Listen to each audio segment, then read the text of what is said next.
Feliz día, les saludamos desde el Consejo Nacional Anticorrupción en el podcast CNA. Estamos en la primera temporada de La Silla del Fiscal. Nos acompaña en esta ocasión la diputada María Antonieta Mejía del Partido Nacional y también nos acompaña el abogado Ramón Barrios del Partido Libertad y Refundación. Bienvenida y bienvenido. Muchas gracias. Muchas gracias por el espacio y qué bueno estrenar esta primera temporada que creo que va a ser de mucho beneficio este diálogo y conversar el sentir y el pensar que como diputados tenemos dentro del Congreso Nacional en la toma de decisiones y en temas de interés de país. Así es, vamos a dar inicio al primer segmento. Hablemos honestamente. Hablemos honestamente. ¿Está estancado el proceso de elección del fiscal general y adjunto, diputada? No, yo creo que no está estancado. Apenas empiezan a hacer las conversaciones y los acercamientos dentro del Congreso Nacional. Hemos pedido como bancada del Partido Nacional se nos presente lo que es la lista y el informe que da la Junta Proponente ante la Secretaría General del Congreso Nacional y que se nos dé a conocer los currículos ya de forma oficial ante la bancada para poder dialogar en forma conjunta con los compañeros y hacer nuestras presentación de candidatos ante los demás amigos y compañeros del Congreso Nacional. Y si no está estancado, ¿por qué hasta el momento no se ha nombrado una comisión multipartidaria para ver los perfiles de las personas seleccionadas, abogado? Bueno, primero decir que no está estancado, porque el proceso está estructurado de dos formas, de dos tiempos. Un primer tiempo que le tocaba a la Junta Proponente. Es decir, en ese primer tiempo, en esa primera fase, el Congreso Nacional muy respetuosamente fue un espectador, porque fue la Junta Proponente quien recibió las solicitudes de los abogados y abogadas del país que entraron al proceso de selección. Finalmente, las reglas del juego es que la Junta Proponente al final debía de seleccionar 5 candidatos, hombres y mujeres, que finalmente lo ha hecho. Y ha llegado recién unas 3 semanas anteriores a la Secretaría del Congreso Nacional los 5 candidatos. Entonces, a partir de estos 5 candidatos, ¿qué debe pasar? No hay nada escrito. En realidad, lo que establece la Constitución de la República, que es al Pleno del Congreso Nacional de la República quien le toca la elección, pero obviamente los diputados y diputadas del Congreso Nacional necesitamos, como no estuvimos en la fase primera o fuimos meros expectantes, queremos conocer, número 1, quiénes son los 5 candidatos. 2, queremos conocer su hoja de vida. Y a partir de esos 2 elementos, nosotros quisiéramos tener una conversación con ellos, pensar, digamos, cuál sería su accionar como fiscal general y fiscal adjunto. Así que nosotros aspiramos que la presidencia y la Junta Directiva del Congreso Nacional nombren por lo menos una comisión evaluadora técnica y ojalá que podamos tener el Pleno del Congreso Nacional alguna interacción con los 5 candidatos. Estaríamos hablando de una segunda audiencia. Sí, lo ideal sería que los 128, porque es que los 128 son los que votamos. Sí, es bueno que haya una junta, una comisión dentro del Congreso Nacional, pero al final yo creo que a los 128 no nos debe quedar duda por quién estamos votando o por quién no estamos votando o quién estamos descartando. Yo creo que esas dos, exacto, conocer la hoja de vida, pero interactuar con las personas, hacer preguntas puntuales. Seguramente cada bancada tendrá preguntas puntuales a cada uno de los postulantes, así que me parece que en esa medida el proceso se vuelve más democrático y uno tiene como diputado más elementos de juicio, elementos objetivos para determinar a quién va a apoyar. Cuando dice no hay nada escrito, ¿a qué se refiere exactamente? Porque si hay un procedimiento y un protocolo que respetar. Y la Constitución, quien da los grandes parámetros es la Constitución de la República y establece, las reglas del juego es que tanto el fiscal general como el fiscal adjunto se van a elegir de una terna de 5 y que el voto para ser fiscal se necesitan 86, mayoría calificada. Esas son las reglas del juego que están en la Constitución de la República. Ahora hay un procedimiento a lo mejor interno interno que no está escrito, pero es lo que siempre pasa en este tipo de elecciones, ¿no? Hay una costumbre de que por lo menos el Congreso Nacional, y esto le toca al presidente y la Junta Directiva, nombrar una comisión integrada por todos los representantes de la bancada para hacer una especie de evaluación. Pero ya le digo yo, a mí me encantaría que fuéramos los 128 que pudiésemos, si no evaluar, porque lo que nos toca es votar, por lo menos conocer más a fondo a cada uno de los 5 candidatos. Bien, ambos coinciden en que no está estancado el proceso. Sin embargo, no podemos negar que estamos en una insurrección legislativa, promovida en este momento por el Partido Nacional. Diputada, ¿esto vendría a afectar el proceso o ustedes van a interrumpir esta insurrección para que se nombre a esta comisión multipartidaria? ¿Cómo avanzaría en este caso? Bueno, mire, hay que dejar claro que la insurrección no tiene nada que ver con la elección del fiscal general ni el adjunto, precisamente porque conocemos que el tiempo lo tenemos en contra y que los que están actualmente en funciones vacan de las mismas en el 1 de septiembre. Por ende, nuestra obligación es conocer un poquito más de la hoja de vida de cada uno de ellos, por lo cual la obligatoriedad de los que dirigen de forma legal el Congreso Nacional tienen que hacerla llegar a las diferentes bancadas, puesto que la Junta Proponente es donde hizo llegar de manera oficial es a la Secretaría General. Por ese lado. Por el otro lado, nosotros sí queremos decirle al pueblo hondureño que estamos de frente como bancada del Partido Nacional Renovada, queriendo hacer las cosas correctas, evitar las malas prácticas del pasado. Y eso incluye hacer una agenda propositiva y velando el bien común como lo es de todos los hondureños. Y en el caso particular, la insurrección, o la verdad es que, no sé si llamarla insurrección, sino, ¿verdad? Sino es que es pedir el derecho que nos asiste.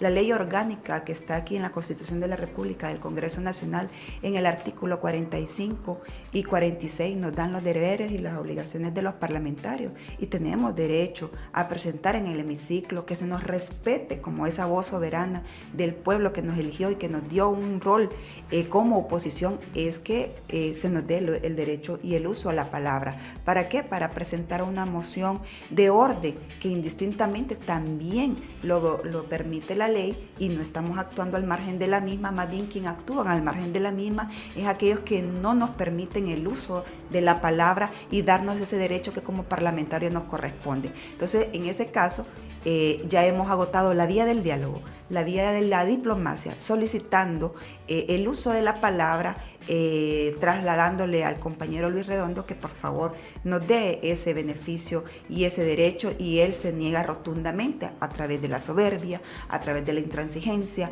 a través del capricho de decir no le vamos a dar el uso de la palabra. Entonces, imagínense que nosotros queramos utilizar para presentar una moción de orden donde queremos ayudarle a la presidenta Xiomara a la traída de la CICI para derogar aquellos proyectos de ley que obstaculizan la venida de la misma, y que más bien queremos dar el ejemplo, no a mitad, no a media, sino más bien de forma complementaria, de forma completa.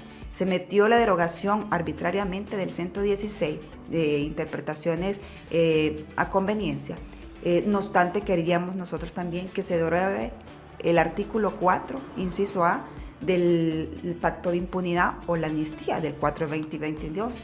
Eso no es malo, no es ajeno, solo estamos pidiendo que se incluya en la agenda para debate dentro del hemiciclo, dentro del pleno, quien al final se discute, que no tendría nada que ver, no va abusando los intereses de nadie, sino más bien velando los intereses del pueblo hondureño, precisamente para darle esa seguridad jurídica y ciudadana que el pueblo merece. Le estamos pidiendo que nos dé la participación para meter esta moción de orden.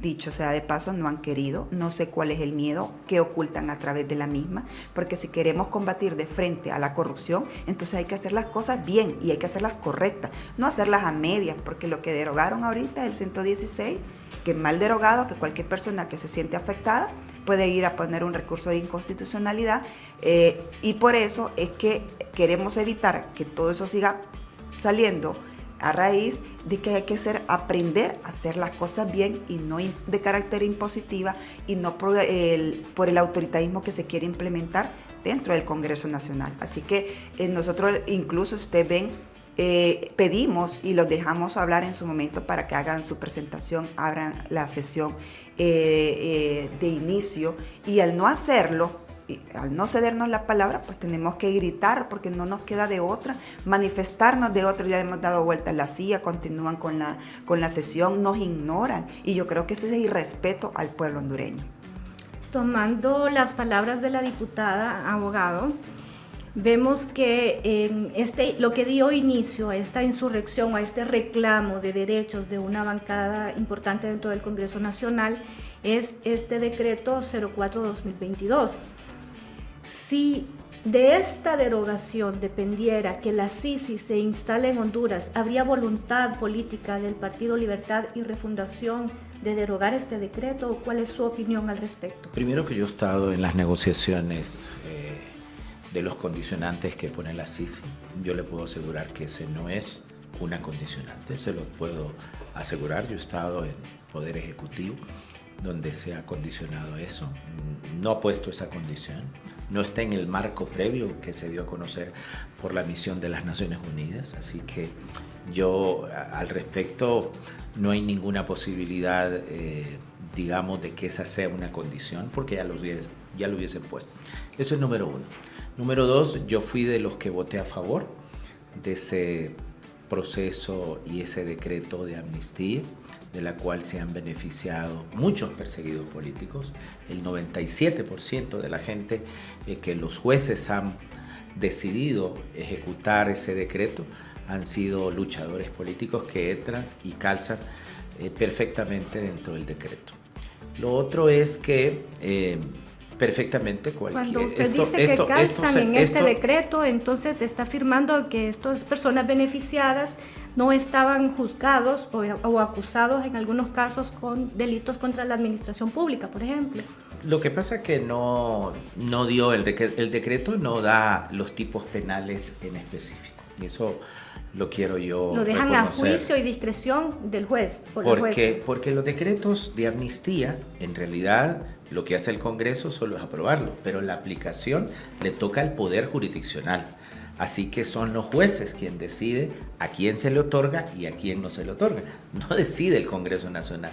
De hecho, yo que soy de San Pedro Sula, conozco 2 o 3 casos. Le pongo el caso del exalcalde Rodolfo Padilla Sunseri, a quien el juez en 2 ocasiones le ha negado, digamos, aplicar el decreto de amnistía. Ahí tiene usted un ejemplo clásico en donde el Poder Jurisdiccional hace una interpretación del decreto de amnistía. Hay jueces que lo aplican, hay jueces que no lo aplican, y esa es la interpretación, ese es el Estado de Derecho. Lo que le tocaba al Congreso Nacional es aprobar el decreto, y quien lo aplica es el Poder Jurisdiccional. Esa interpretación no pasaría por una discrecionalidad que ya sería responsabilidad del Congreso Nacional de dejar tan abierto este decreto y que pueda ser un juez o una jueza al final quien aplique su interpretación. No, la jurisdicción, la facultad jurisdiccional de aplicar la norma general al caso concreto le toca al Poder Judicial. Segundo elemento del Estado de Derecho es la división de poderes, y esa interpretación no le toca hacerla al poder del Congreso Nacional. El intérprete último de la Constitución de la República se le otorga a la Sala Constitucional, pero la parte general para aplicarle el caso concreto es cada juez que conozca el decreto. Bien, esta es la parte de fondo, pero también tenemos una parte de forma, que es el derecho que tiene cada diputado o diputada de presentar una moción, de presentar un anteproyecto, y en este caso de hacer uso de la palabra. En este aspecto, que es lo que ha dado inicio a esta insurrección, ¿qué opinión tienen? O sea, ¿por qué no tendría derecho una diputada o un diputado a presentar una moción, a hacer uso del ejercicio de la palabra? No, yo creo que eso está dentro de la norma secundaria. Cualquier diputado y diputada del Congreso Nacional tiene derecho a presentar las mociones que considere, los proyectos de ley. Vamos a retomar algo de lo que hablamos en este espacio para dar inicio al siguiente segmento, que es apariencia o transparencia. Apariencia o transparencia. En este caso nos vamos a referir a palabras de la diputada María Antonieta, en donde dice: no queremos que se repitan las malas prácticas del pasado. En esa sintonía está también el Partido Libre, no repetir las prácticas del pasado. En este caso, ¿cuáles son los escenarios que nos podrían llevar a repetir precisamente estas prácticas, diputada? Bueno, la verdad es que suena interesante el apartado de apariencia O transparencia. o transparencia. Yo creo que el Congreso Nacional vive de mucha apariencia. Habla en su narrativa y en su retórica de que quiere hacer las cosas diferentes, pero están haciendo las mismas prácticas del pasado. Yo particularmente, mi primera vez, soy nueva y uno viene con perspectiva versus realidad, de lo que uno quiere ser, de los ideales que quiere implementar, pero cuando ya se somete en el territorio, en el campo de batalla, es totalmente diferente a la realidad. Y en el caso particular se habla mucho de cedernos a nosotros la palabra. Eso es totalmente falso. Se nos cede la palabra cuando estamos en discusión de un proyecto que ellos mismos han presentado, que ellos mismos han dictaminado, que viene del Ejecutivo, que le dan la celeridad del caso.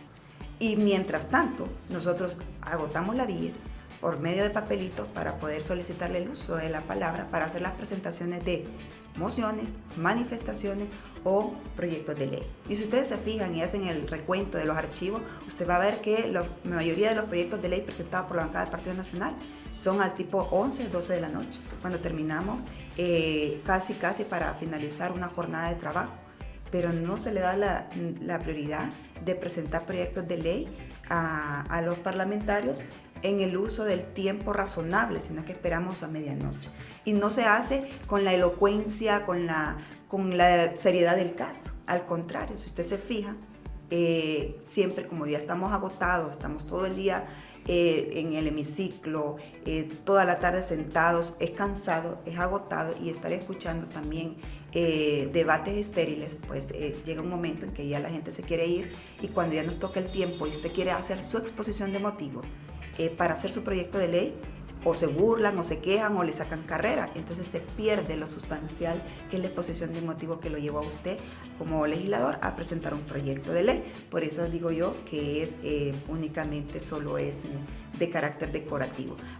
Siguen siendo las malas prácticas del pasado, porque ellos se basan en sus hechos pasados para justificar sus hechos presentes. ¿Y cómo es? Bueno, también dicen con el sistema de votaciones. El sistema de votaciones a veces cuando la moción quiere llevarse a cabo, levanten la mano. Entonces no hay ni siquiera un conteo, no hay una consignación de nombre. Entonces, si pasa o no pasa, hay que estarlos contando, hay que levantar la mano, hay que hacer la revuelta para decir pasa o no pasa. Entonces sí creo que han venido aplicando muy malas prácticas del pasado, bajo la premisa de justificar sus hechos pasados en los presentes.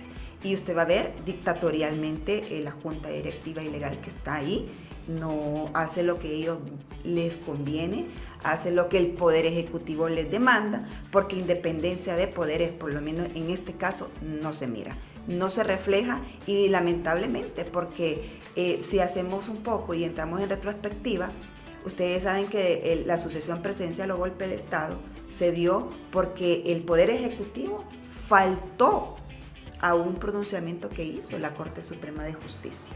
O sea, eran dos poderes del Estado completamente independientes, donde uno le dice al otro, no haga las cosas por esta vía, hágalo correctamente. Si no, obviamente van a aplicar la ley.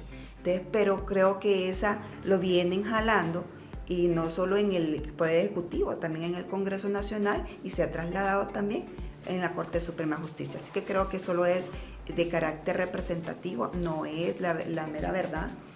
Solo lo hacen para que las cámaras, para efecto mediático, pero in situ es totalmente diferente. Y en esta dinámica parlamentaria también quiero escuchar su opinión sobre si en realidad en el hemiciclo al final son apariencias más allá de la transparencia. Y también mencionaba la diputada, prácticamente les dijo mandaderos del Poder Ejecutivo. Quisiera su opinión al respecto, abogado. Miren, apariencia, transparencia. En el 2009 lo que hubo fue un golpe de Estado. Las sucesiones, yo que soy profesor de ciencias políticas, solo se dan en las monarquías. En Honduras, afortunadamente desde el año 1823, estamos conformados como república. Así que un poco de aclaratoria de derecho constitucional, no hay sucesiones constitucionales en un gobierno democrático y republicano como el de Honduras. Fue un golpe de Estado, así lo dijo la Corte Interamericana de Derechos Humanos. Apariencia. 12 de diciembre del año 2012. El presidente del Congreso Nacional, que era presidente también y era militante del Partido Nacional, destituye ilegalmente a la Corte Suprema de Justicia porque no le había favorecido, declarando constitucional las famosas zonas especiales de desarrollo, sedes en ese momento. Y entonces destituye a los 4 magistrados de la Sala Constitucional y solamente deja uno. Apariencia, transparencia. ¿A quién dejó? Al fiscal que el año siguiente fue fiscal general del Estado. En ese tiempo yo era presidente del Tribunal de Sentencia del Poder Judicial en San Pedro Sula. Entonces conocí al fiscal Chinchilla, un reconocido militante del Partido Nacional. Entonces, práctica del pasado, se eligió a un fiscal del Partido Nacional, amigo del presidente Hernández en ese momento. Eso cualitativamente también se volvió a hacer en la siguiente elección del fiscal, cuando se siguió manteniendo a este fiscal, reconocido militante del Partido Nacional, hablando del pasado y de apariencia y transferencia, y sin haber estado en el listado ni haberse sometido. Entonces, cualitativamente, este proceso en el que ahora estamos es mucho mejor que los 2 pasados que presidió el Partido Nacional, porque estos que tenían mayoría en el Congreso Nacional. El proceso hasta cómo va este momento de la selección. Hasta este momento. Entonces usted garantiza que ya en la elección no vamos a tener madrugones, estas sorpresas, padrinazgos, elegir a una persona que no esté incluida en la lista de los 5 seleccionados por la Junta Proponente.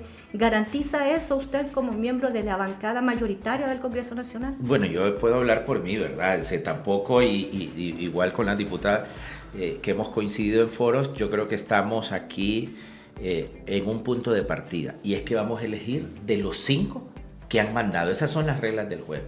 Es decir, ni el número 1 tiene mayor porcentaje. Que ya se respetaron en el pasado. Cualitativamente, ni el número 1 es mejor que el número 5, porque esas son las reglas del juego. Los 5, independientemente de la nota que hayan sacado, digamos, entran en la misma condición. Entonces, ¿usted no cree que meritocracia sería que las personas mejor evaluadas sean precisamente las que asuman el cargo de fiscal general y adjunto? Pero es que ese elemento no está en las reglas del juego.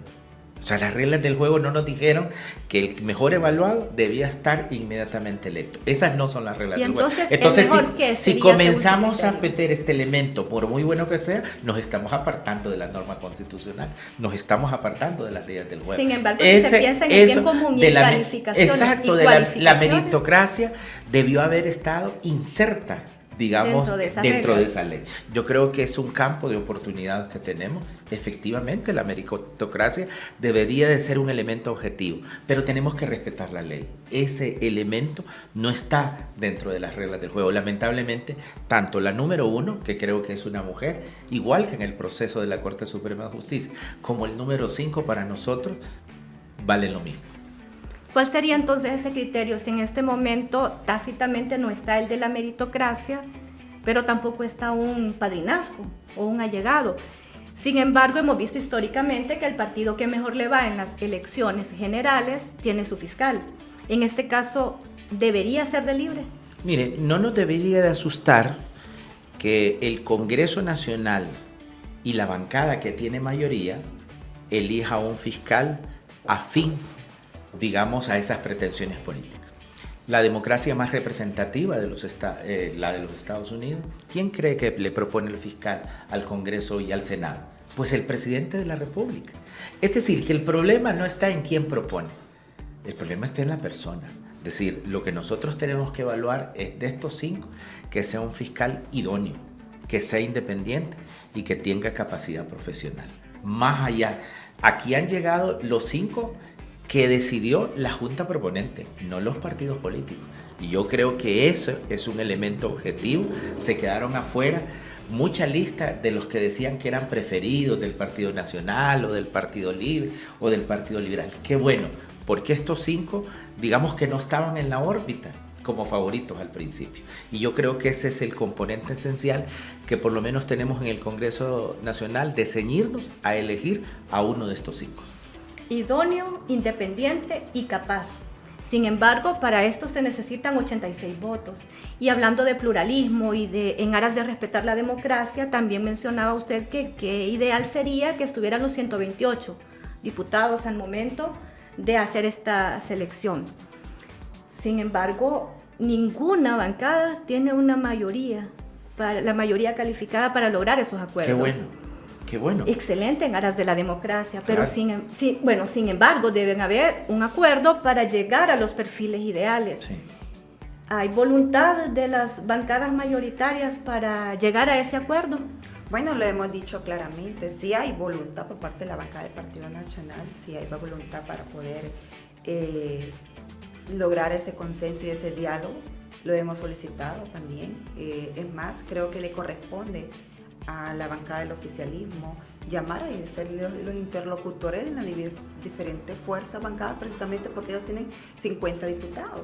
Entonces, y tienen el liderazgo en la junta directiva, aunque sea de forma ilegal, pero lo tienen. Entonces, pero son los llamados ellos a llamar a las diferentes fuerzas, a sentarse y dialogar, a conocer los puntos de vista sobre las candidatas de los 5 que mandó la junta proponente, y en base a eso la meritocracia, las habilidades y competencias que pueda tener en el cargo, porque como bien lo dijo el compañero, pues las calificaciones al final no lo demuestran a usted la habilidad y la competencia o en la toma de decisiones que pueda hacer esta persona. Entonces hay que complementarlo con el tema de las audiencias públicas dentro del Congreso Nacional, ahí en el hemiciclo, que se pueda hacer el llamado y que los 128 diputados con sus respectivos suplentes pues puedan escuchar a voz viva de cada uno de ellos el perfil, preguntas sustanciosas en cuanto a materia de jurídica se trata, o cómo va a ser el accionar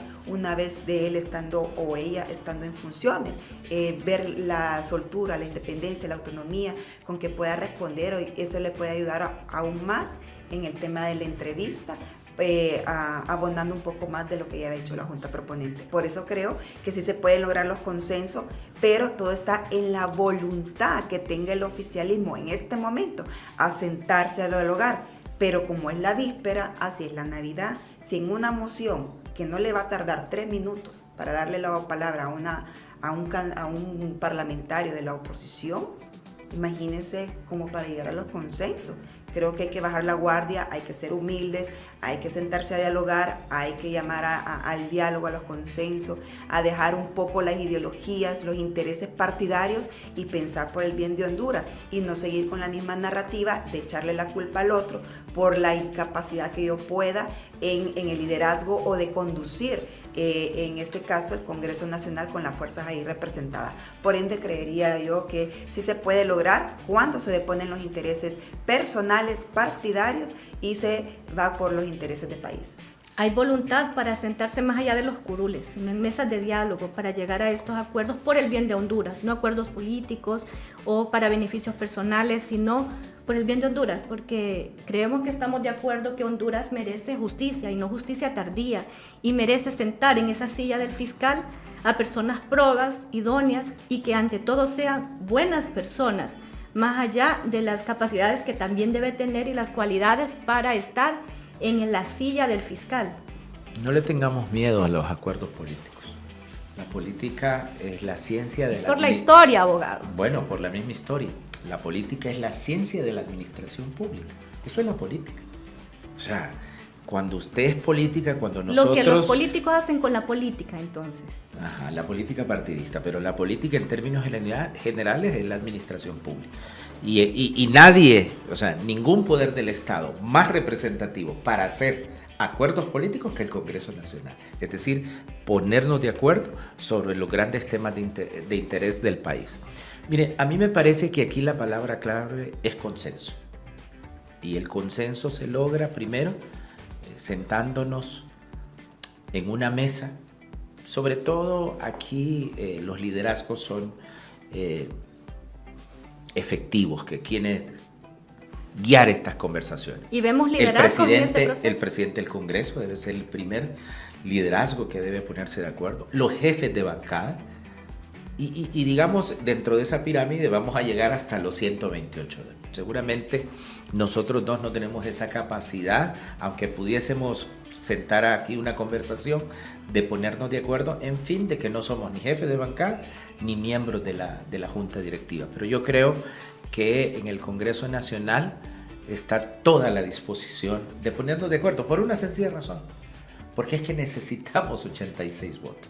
Entonces, si cada quien cree que es dueño de la verdad para elegir al próximo fiscal general o fiscal adjunto, pues no vamos a tener fiscal antes del 1 de septiembre. Así que me parece, y yo llamo, hago un llamado a los liderazgos en el Congreso Nacional, a la Junta Directiva, al presidente del Congreso, a los jefes de bancada, que comencemos a conversar y ponernos de acuerdo. Yo creo que tenemos un punto de partida, la elección que sea dentro de los 5 que nos ha mandado la Junta Proponente. Ahí ya tenemos el primer consenso. Y hablando de consensos, que usted define como la clave para este proceso, para llegar a estas negociaciones sanas, las vamos a llamar así, vamos al segmento La Bolsa de Valores. La Bolsa de Valores. En este segmento vamos a tocar el tema de la convocatoria de la presidenta Xiomara Castro de Zelaya a una marcha para manifestarse por la pronta elección del fiscal general y fiscal adjunto. En este sentido, hemos escuchado posiciones opositoras en donde se dice que esto sería una injerencia de poderes. Por otro lado, decimos que también es el derecho ciudadano a expresarse por un tema que tiene que ver con la necesidad urgente de tener a fiscales que desengaveten casos de corrupción e impunidad, entre otros. ¿Qué opina sobre esta convocatoria, diputada? Bueno, mire, este es un debate que habíamos tenido con el compañero Vargas en algún otro foro, donde él decía que yo utilizaba palabras descalificativas, y no es descalificativa, sino más bien a veces la verdad suele molestar un poco, pero me parece irresponsable. Irresponsable cuando viene de la presidenta Xiomara, que usa su investidura no para llamar a unificar la familia hondureña o para llamar a las fuerzas políticas a que se sienten a dialogar, sino más bien de manera irresponsable viene, atropella la independencia de los poderes del Estado, porque aún todavía estamos en tiempo y forma. Recientemente la Junta Proponente hizo su presentación ante la Secretaría, estamos en el tiempo no se ha acabado, va hasta el 1 de septiembre. Entendería yo que el llamado podría ser, una vez que ha pasado el tiempo y que el Congreso Nacional incumpla con sus deberes, como lo ha hecho la Constitución de la República, y en tiempo y forma llama al pueblo hondureño a manifestarse, el Estado mismo llama al pueblo hondureño. Me parece algo totalmente irresponsable, pues, o sea, en vez de utilizar esos espacios y esos momentos, como la vemos muy pocas veces, pero que haga el llamado a la conciencia, al pueblo hondureño, de que por sí ya estamos un poco polarizados, y manifestándonos o creando más polarización no vamos a llegar o no vamos a terminar con la crisis. Al contrario, creemos que más bien la motiva. Creo la Constitución es clara en su artículo 4, lo dice, que como es la forma de gobierno, es democrática, representativa y republicana, pero también que se comprende por los 3 poderes del Estado: el poder legislativo, el ejecutivo y el poder judicial. Todos son complementarios, pero sin relación de subordinación. La intromisión, que ya le hemos visto por la misma acción que se pueda repetir cuando lo hizo en la Junta Directiva Ilegal, en la elección, que llamó también a sus militantes cuando venía el fervor del triunfo contundente, que nadie lo ha demeritado, ¿verdad? Al contrario, se creía que iban a hacer las cosas diferentes. Convocó a los bajos del Congreso, implementar la política de miedo, porque no podemos desconocer el ADN de donde se originó el Partido Libre, donde todo lo hacen a través del uso de la fuerza, a través del uso del odio, de la venganza. Creen que el cachureco, como lo saben decir, somos narcotraficantes, porque así lo han vendido en la narrativa.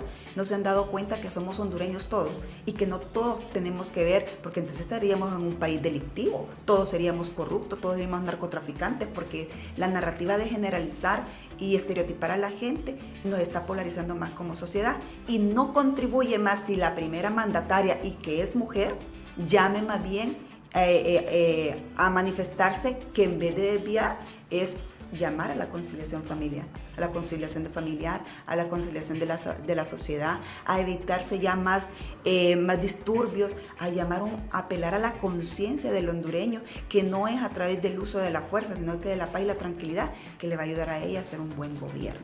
¿Injerencia de poder o ejercicio democrático? Ejercicio de la soberanía. el primer elemento de un Estado de Derecho es el imperio de la Constitución de la República. La soberanía reside en el pueblo. Yo, como diputado al Congreso Nacional de la República, represento al soberano, al pueblo. Es decir, que llegue el soberano, el pueblo, mis mandantes, a recordarme que la Constitución de la República me exige que yo debo elegir un fiscal general del Estado, es simplemente recordarme el imperio de la Constitución de la República. Yo no le tengo ningún temor que lleguen los ciudadanos y las ciudadanas de mi partido a los bajos del Congreso a recordarme eso. Yo vengo del pueblo, yo represento al pueblo. Así que no hay ninguna injerencia fuera que votara la presidenta del partido. Pero aquí lo que vamos a votar somos los congresistas. Así que me parece que el derecho de establecerse en los bajos del Congreso, como lo hacen todos los grupos, hacen incidencia y llegan a los bajos del Congreso cuando estamos votando o se está discutiendo un proyecto de ley, eso solo puede pasar en un país democrático. Bien, vamos al segmento La Pausa Social, patrocinada por la ciudadanía. Pausa social. Y en este espacio vamos a hablar precisamente porque todo tiene relación de la llegada de la Sisi. En este aspecto se anunció nuevamente la visita de la misión de la Organización de Naciones Unidas para ver que el clima, el ambiente y cómo avanzan los acuerdos. Según el panorama que usted ha visto, diputada, y según el comportamiento en lucha contra la corrupción e impunidad en Honduras, ¿vamos a tener esta instalación de la Sisi en los próximos meses? Bueno, yo lo miro como un sueño bastante a futuro, no de forma presente, porque ya hemos visto que era como la piedra angular de la promesa de campaña de la presidenta Xiomara, que cuando tomó posesión dijo que iba a traer la Sisi de inmediato. Ya llevamos 18 meses. Se han hecho algunos avances significativos, no hay que desconocer con el intercambio de notas que van y vienen, ¿verdad? Sustancialmente, que hasta ahora tenemos visita in situ, pero nos hace falta mucho por recorrer porque falta primero ver, ahorita es su segunda visita, él ya lo había comunicado a la misión exploratoria, en su primera visita vino a analizar un poco del marco jurídico, pidió también información antes de irse y dijo antes del 10 de agosto necesitamos tener una información, desconocemos porque no sabemos cuál fue toda la información que se le presentó, pero sí fue muy puntual la misión exploratoria a pedir información del Congreso Nacional de cómo se encontró, si hubo una auditoría previa de proyectos de ley o decretos de derogación a reformas a 116, 117 del 422, del 67 del 2022 y de otra información adicional que pidió precisamente para seguir escudriñando qué tan factible es traer a la misión internacional.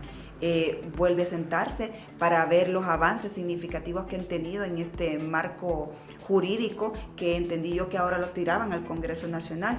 Pero mire, yo hago una analogía y digo yo, trajeron una MASI, yo no estaba, vuelvo y le repito, yo soy nueva en este Congreso. Y leyendo un poco, cuando trajeron a la MASI no ocuparon de una reforma constitucional, sino más bien de voluntad política de hacerlo. Se suscribió un convenio, le pusieron temporalidad y esa temporalidad caducó que no los parlamentarios en aquel momento decidieron no renovarlo.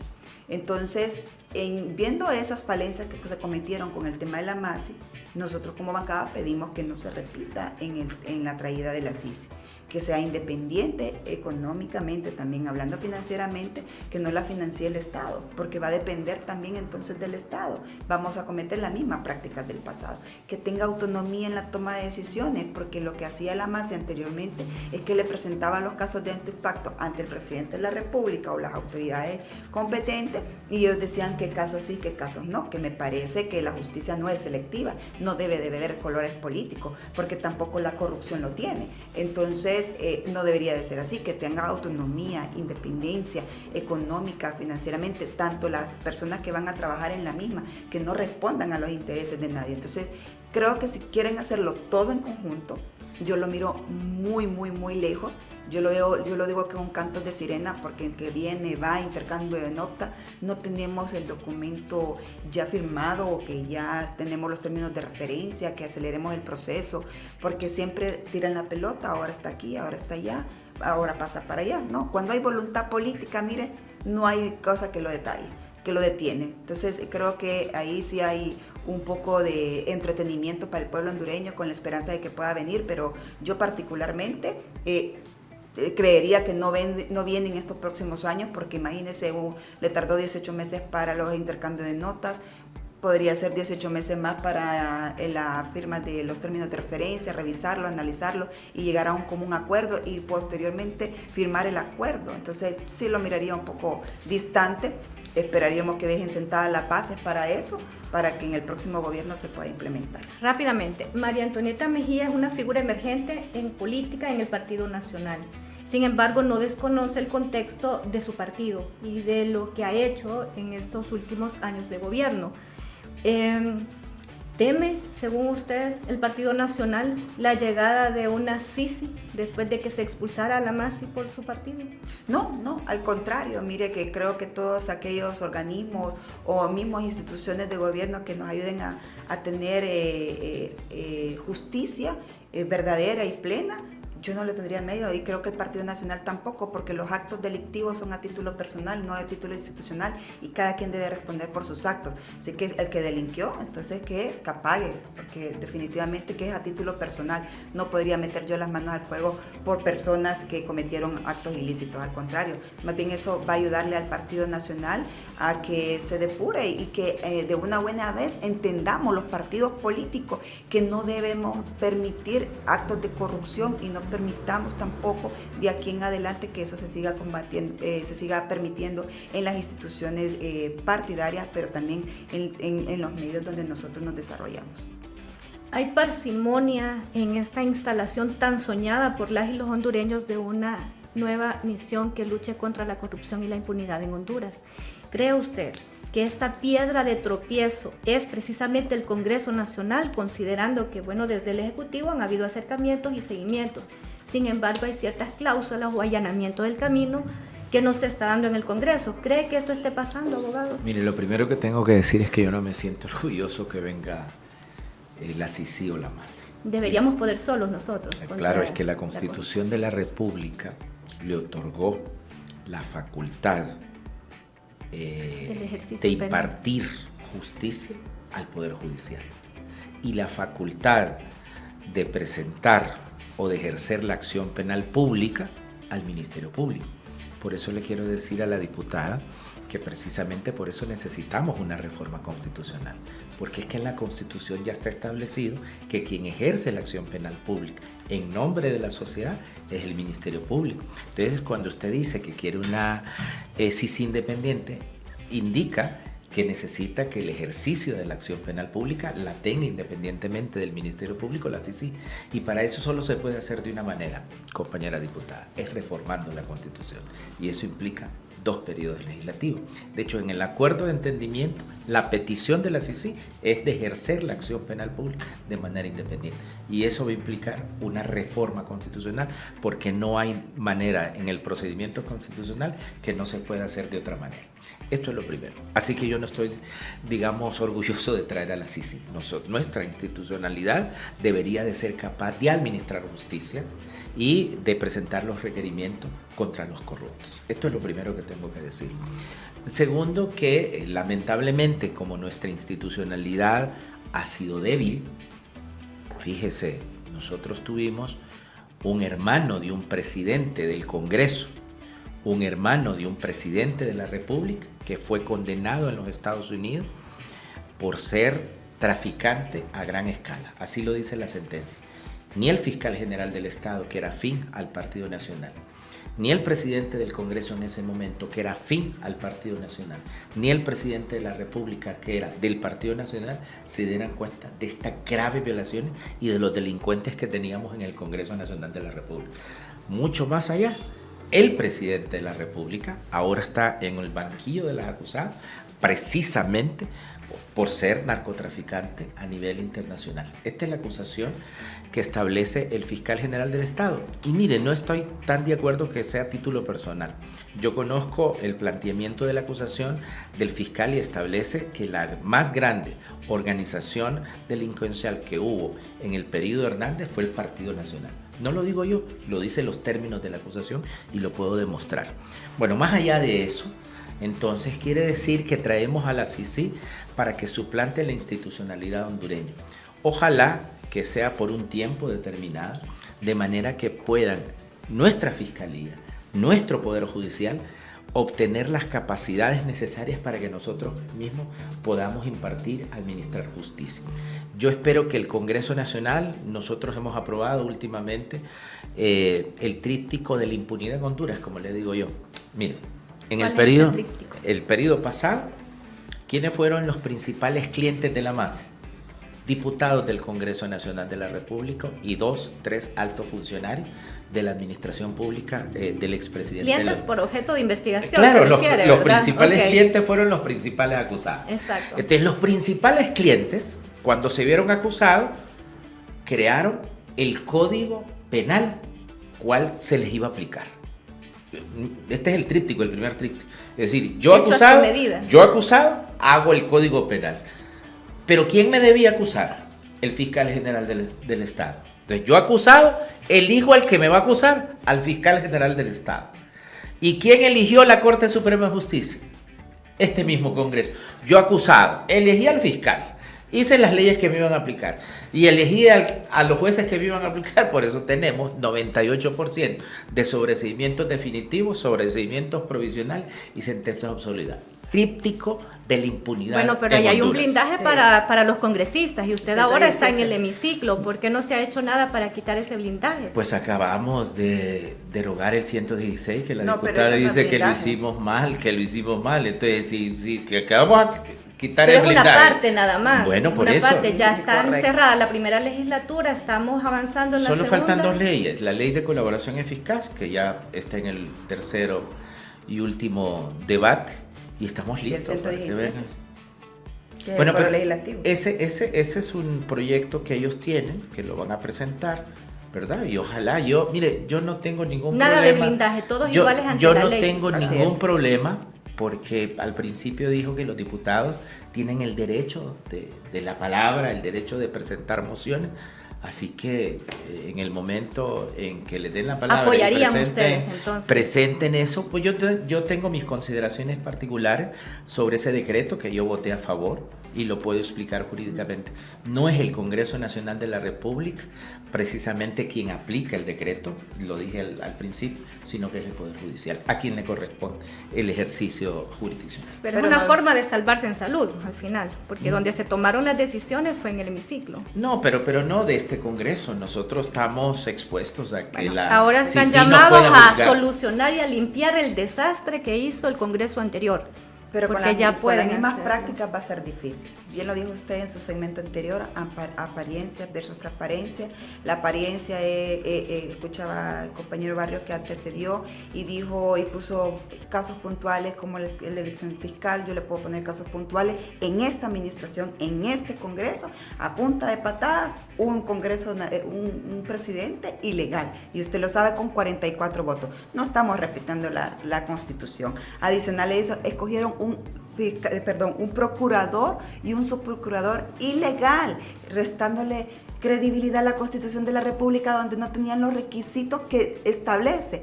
Y se vienen a llenar la boca que quieren respetarla. Eso es apariencia. ¿Y la transparencia? Hablemosle bien al pueblo hondureño. No podemos venir hablando de las medias tintas o recordando o justificando los hechos pasados en presentes para decir que lo que estoy haciendo es correctamente. Usurparon nuestros curules del Partido Nacional. ¿Para qué? Para darse el pacto de impunidad.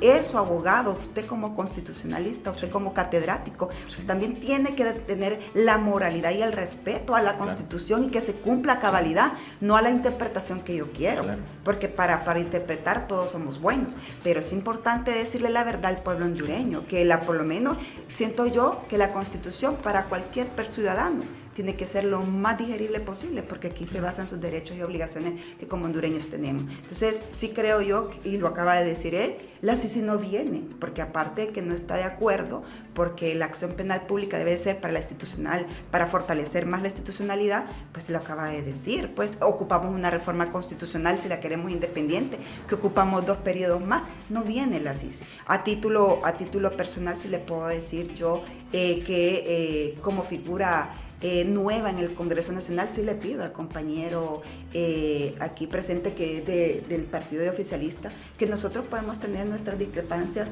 a nivel jurídico e interpretativo, pero al final somos hondureños y necesitamos darle al hondureño la certidumbre que no vamos a aplicar las mismas prácticas del pasado. Por ende, ustedes no creería yo que quieren un fiscal a la talla de la medida de ustedes, de la familia, porque están repitiendo lo mismo. Entonces estamos haciendo el mismo círculo. Pero nos pusimos vicioso. De acuerdo que vamos a elegir dentro de los 5. Dentro de los 5, bueno. En el tiempo y forma, Bueno. Llevando la certidumbre, la tranquilidad social que hoy merece Honduras. Y Entonces, esos son los que la Junta proponente dijo. Como pues. diputados oficialistas y que están cercanos a la presidenta Xiomara, su obligatoriedad o consejero jurídico, como lo inviste usted, debería decirle que no es correcto llamar a manifestaciones para, dice usted, un acto democrático. Sí. Mejor dejemos que los tiempos pasen, que nosotros como congresistas podamos ponernos de acuerdo en el tiempo prudencial, porque hay que decirlo, la Corte Suprema de Justicia no se eligió en tiempo y forma. Nos pasamos 2 semanas, ¿hubo caos? No, el caos los despierta desde las áreas donde ustedes creen que pueden mediáticamente sobrepasarnos. Y nosotros como Partido Nacional estamos abiertos al diálogo, a los consensos, pero sobre todo como bancada nueva y renovada, al respeto de la Constitución de la República. Qué bueno, respeto a la Constitución. Es decir, fíjese, entonces la Constitución determina que sobre los 2 casos específicos que la diputada me preguntó, yo le contesto. ¿Qué establece la Constitución? ¿Quién es el intérprete final de la Constitución? Hay 2 recursos de inconstitucionalidad presentados contra la legalidad o la ilegalidad de la Junta Directiva. Ni ella ni yo podemos determinar eso, porque ella dice que es ilegal, yo voy a decir que es legal. ¿Qué dice la Constitución? ¿Quién lo va a determinar? La Sala Constitucional. Bueno, esperemos que la Sala Constitucional lo establezca, igual con el procurador. Estamos respetando la Constitución. Bien, ¿saben qué me alegra de este espacio? Que veo al final más consensos que disensos. Sí, claro. Pero sí. Entonces extrapólenlo al Congreso Nacional, porque no es lo que vemos cada vez que se citan a las sesiones. Entonces, es que dennos esa cátedra legislativa, es que desde la parte financiera, desde la parte constitucional. Pero fíjese sí, pero que son pieza importante. Al final es un órgano, un ente que se conforma por 128 diputados, pero yo sí independientemente de si están o no en la Junta. Yo sí quiero decir algo. Fíjese que a veces hay una percepción negativa sobre el Congreso Nacional de la República. Y yo creo que son mejores las actuaciones que lo que ve la gente. Lo que pasa es que, digamos, en materia de comunicación, obviamente se presenta lo negativo. Yo me siento, donde yo me siento casi estoy en constante comunicación con el jefe de bancada de ellos y con todos los compañeros del Partido Nacional. Y yo le aseguro que la mayoría de veces siempre estamos conversando, siempre estamos platicando. No coincidimos muchas veces, pero hay un clima de respeto. Ella es mi compañera diputada, ella representa, mire, el Partido Nacional representa, son 44 curules, o sea, un buen porcentaje del pueblo hondureño. Solamente eso merece mi respeto como profesor de Derecho Constitucional, pero todo el respeto para mis compañeras diputadas y diputadas del Partido Nacional. Así es, bien, tomándole la palabra para que puedan llevar estos consensos también a donde se debe, que es en el hemiciclo, y que más allá de lo que nosotros vemos a través de las cuentas oficiales y a través de los ejercicios democráticos de acceso a información pública que realizamos desde el Consejo Nacional Anticorrupción, se nos puedan abrir esas puertas para una veeduría in situ y garantizar lo que usted dice, que lo que se ve tras cámaras no es lo mismo lo que sucede en el hemiciclo. Bueno, abran las puertas para que podamos contar cómo es esa historia y cómo están ejerciendo la verdadera democracia, en la cuna de la democracia que es el Congreso Nacional. Y aprovechando que tenemos una experta en el área financiera y a un constitucionalista, les tenemos un ejemplar del libro Ópticas de la Corrupción, que es una edición que sacó el CNA en diciembre del año pasado, y estamos preparando una segunda edición ya con un contexto latinoamericano. Este libro, abogado, diputada, Gracias. recoge el punto de vista de varios profesionales hondureños, cómo vemos la corrupción desde diferentes ópticas, y ustedes que están llamados a la acción, no solamente al debate, son una pieza importante. Nos gustaría que sea de lectura obligatoria para ustedes, y también lo podemos encontrar en la página digital en www.cna.hn para las demás personas que estén interesadas en obtener un ejemplar, o nos visitan aquí, con gusto se los entregamos. Agradeciéndole el espacio, abogada, diputada, gracias por mantener este debate de altura, y esperemos que todo esto no quede nada más en palabras, sino que se demuestren en acciones en este próximo proceso de elección de fiscal general y adjunto. Muchas gracias por su sintonía. Feliz día.